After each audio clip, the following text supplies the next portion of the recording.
one of my most important projects for this series because of the legacy that we will be telling, the untold legacy of the Filipinos during World War II.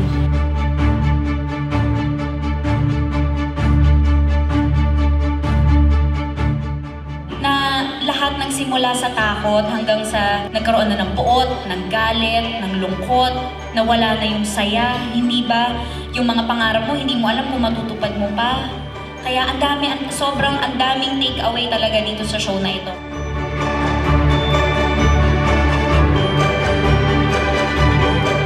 Marami rin palang bagay dito na minsan may mga problema tayo na akala natin sobrang bigat na doon. Pero hindi natin nakikita na may mas mabigat pa palang pinagdaraanan ng ibang tao. Kung sila nga hindi sumuko, bakit ka susuko, di ba? We can learn from this teleserye is kung paano lumaban yung mga Pilipino noon na kailangan din natin gawin ngayon.